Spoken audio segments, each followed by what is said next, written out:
These are the unsung Nashville songwriters behind the country hits of the 90s, the people who built the biggest decade in country music history from tiny rooms on Music Row, while the stars got all the glory. Most of you have never heard their names.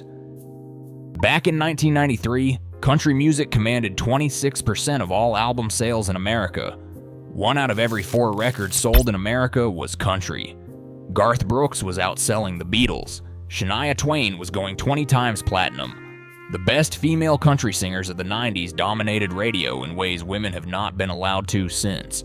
Faith Hill, Martina McBride, the Dixie Chicks, Reba, Mary Chapin Carpenter all ruled the airwaves. In 1998 alone, female artists held the #1 spot on the Billboard Hot Country Songs chart for 21 out of 52 weeks. 9 different women topped that chart in a single year. That world does not exist anymore. But here's what nobody talks about. The vast majority of those massive hits, the songs that soundtracked your childhood, your first heartbreak, your wedding, were not written by the people singing them.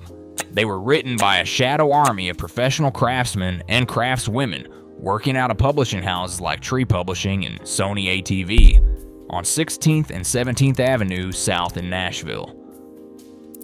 In 1994, over 4,000 signed songwriters worked for more than 200 publishing companies in Nashville. 4,000 people showed up to work every day with one job: write a song good enough to change someone's life. That was the Nashville songwriting machine, and this is how it worked. Let's start with the system itself, because it was genuinely unlike anything else in the music industry. Nashville had what they called staff writers. These were not hobbyists scribbling lyrics on napkins. These were salaried professionals under contract to publishing companies, collecting royalties through BMY NASCAP. They had a draw, a monthly advance against future royalties, which let them pay rent and buy groceries while they did nothing but write. They showed up to the publishing office as if it were a 9-to-5 job. They sat in rooms with other writers. They wrote every single day.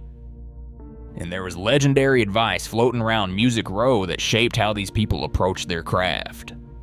Don Schlitz, one of the greatest songwriters Nashville ever produced, the man who wrote The Gambler for Kenny Rogers, recalled the wisdom he got from fellow Hall of Fame writer Bob McDill.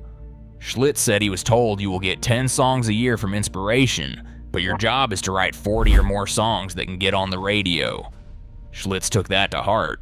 He treated songwriting like a blue-collar trade. Show up, do the work, do not wait for the muse. This philosophy went back to legends like Harlan Howard, known as the Dean of Nashville songwriters, who famously said a country song was 3 chords and the truth. And speaking of Don Schlitz, let us talk about what he actually accomplished, because the man was a factory of #1 hits all by himself. He co-wrote Randy Travis's Forever and Ever, Amen and On the Other Hand. He wrote Keith Whitley's When You Say Nothing at All. He wrote the Judds Rockin' with the Rhythm of the Rain. He co-wrote Mark Chestnut's Almost Goodbye, all #1s. Many of these were collaborations with writers like Paul Overstreet, creating a network of Nashville's finest craftsmen. He was inducted into the Nashville Songwriters Hall of Fame in 1993. And tragically, Don Schlitz passed away in April of 2026 at the age of 73. The world lost one of its greatest ever. But Schlitz didn't just write hits. He helped invent the very stage where Nashville songwriting culture became visible to the public. Back in 1985, Schlitz and fellow writers Fred Knobloch and Tom Schuyler came up with the idea of performing in the center of the Bluebird Cafe, a tiny 90-seat venue in Green Hills, Nashville, with the audience surrounding them on all sides. They called it In the Round.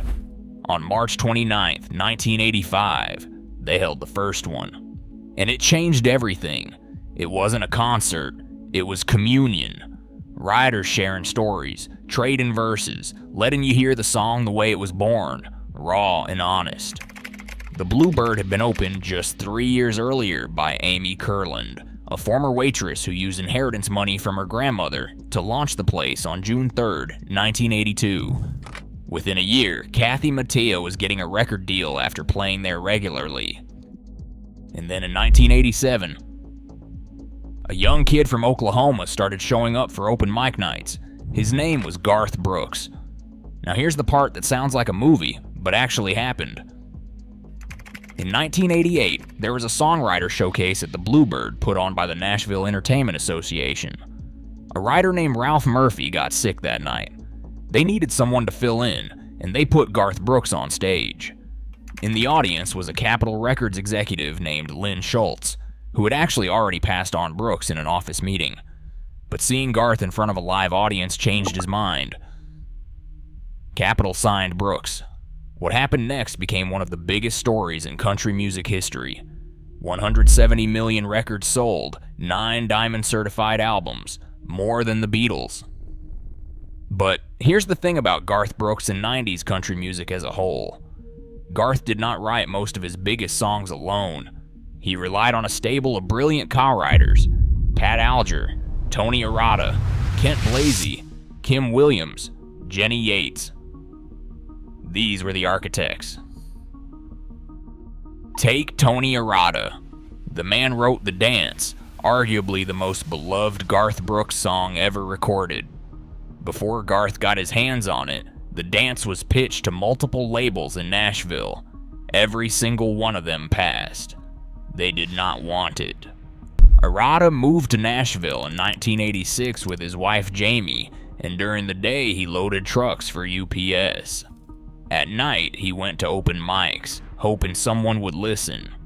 He later said that if he had known what he was getting into, he would never have made the move, because the last thing Nashville needed was another songwriter. But Nashville did need him.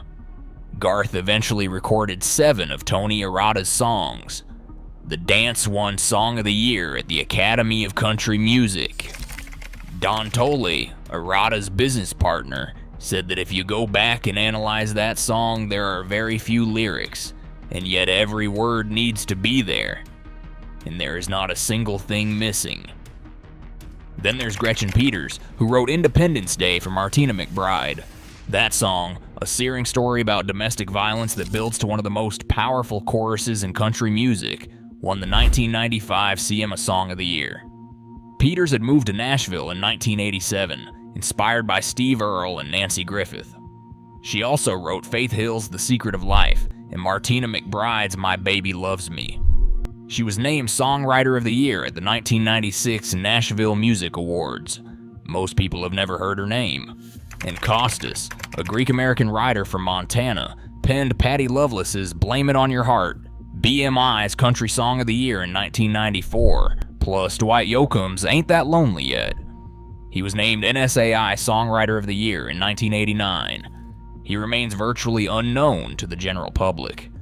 Even Achy Breaky Heart, the song that turned Billy Ray Cyrus into a phenomenon overnight, was written by a guy named Don Von Tress, who just wanted to hear one of his songs on the radio someday. This was the machine. Thousands of writers, hundreds of publishers, dozens of labels, all feeding songs through a system designed to find the absolute best material and match it with the right voice. The writers got their draw, their $500 demo budgets, split with the publisher, and if they were lucky, a cut that changed the world. Now, those staff writing jobs largely do not exist anymore. The publishing pie shrank. The system consolidated. Today, if everyone involved in a song does not have income participation, the song probably does not get recorded. But the legacy is permanent. Country music now reaches 77 million weekly listeners and generates over $2 billion in annual revenue. The Bluebird still draws 70,000 visitors a year. And every time you hear The Dance or Forever and Ever, Amen, or Independence Day, you are hearing the work of people who gave Nashville its soul without ever needing their name on the marquee. As Garth Brooks himself said at his Songwriters Hall of Fame induction, the way the Bluebird is run, the songwriters are king. If the whole entertainment world understood that, we would all be so much better off.